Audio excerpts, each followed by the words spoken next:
எனது அன்பர் திரு சுதாகர் ரெட்டி அவர்கள் பேச வேண்டியதெல்லாம் பேசி உங்களுடைய கைத்தட்டலை எல்லாம் பெற்று சென்று விட்டார். அதுபோல எனக்கு முன்னால் பேசிய ஐயா ஜி கே வாசன் அவர்களும் அன்பண்ணன் ஜான் பாண்டியன் அவர்களும் சகோதரர் ரவி பச்சமுத்து அவர்களும் நான் என்னெல்லாம் பேச நினைச்சதோ எல்லாத்தையும் பேசிட்டு போயிட்டாங்க. இந்த இனிய கூட்டத்தில் தலைமை பொறுப்பை ஏற்றிருக்கின்ற நமது பாட்டாளி மக்கள் கட்சியின் தலைவர்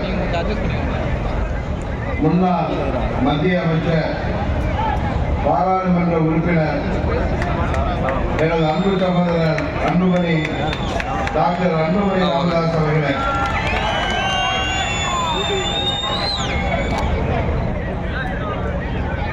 பொறுப்பாளர்களே,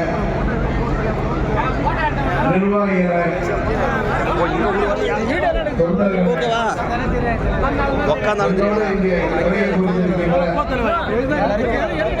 அம்மா மக்கள் முன்னேற்ற கழகத்தில் தலைமை கழக நிர்வாகிகளே, மாவட்ட கழக செயலாளர் அன்பு சகோதரர் கோவிந்தராஜ் அவர்களே, அமைப்பு செயலாளர் அன்பு சகோதரர் அவர்களே மற்றும் இங்கே வருகை கொடுத்திருக்கின்ற பெரியோர்களே, தாய்மார்களே, நண்பர்களே, உங்கள் அனைவருக்கும் முதலில் எனது வணக்கத்தை தெரிவித்துக் கொள்கின்றேன். நமது தேசிய ஜனநாயக கூட்டணியில் வெற்றி வேட்பாளராக போட்டியிடுகின்ற பாட்டாளி மக்கள் கட்சியின் வெற்றி வேட்பாளர் அன்பு சகோதரர் சி அன்புமணி அவர்களை மாம்பழம் சின்னத்திலே வாக்களித்து வெற்றி பெற செய்ய வேண்டும் என்பதற்காக கடந்த இங்கே இரவு பகல் பாராது அயராது உழைத்துக் கொண்டிருக்கின்ற நிர்வாகிகளும் தொண்டர்களும் வருகை புரிந்திருக்கின்றீர்கள். இன்னும் ஒரு வாரத்திற்கு வீடு வீடாக சென்று நீங்கள் செய்கின்ற பணி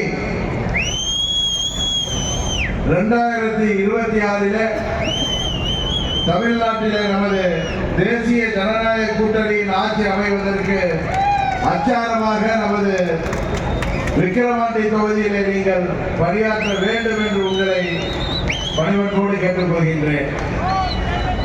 எனக்கு முன்னால் பேசியவர்கள் சொன்னது போல இந்த தேர்தல் மக்கள் விரோத திமுக ஆட்சிக்கும் மக்கள் நலனில் அக்கறை உள்ள நமது தேசிய ஜனநாயக கூட்டணிக்கும் நடக்கின்ற தேர்தல். இன்றைக்கு தமிழ்நாட்டில் எதிர்கட்சியாக இருக்கின்ற கட்சி இந்த தேர்தலில் போட்டியிடுவதற்கு பயந்து கொண்டு ஒதுங்கிவிட்டார்கள் என்பது எல்லோருக்குமே தெரிந்த உண்மை. இன்னும் சொல்ல போனால் இங்கே அம்மா அவர்களின் திருவுருவப் படத்தை நமது கூட்டணியின் சார்பாக புரட்சி தலைவரின் திருவுருவப் படத்தை நமது விக்கிரவாண்டி வெற்றி வேட்பாளருக்கு ஆதரவாக போஸ்டர்களிலே பேனர்களிலே வைத்திருப்பதை சிலர் அதற்கு எதிராக பேசி வருகிறார்கள்.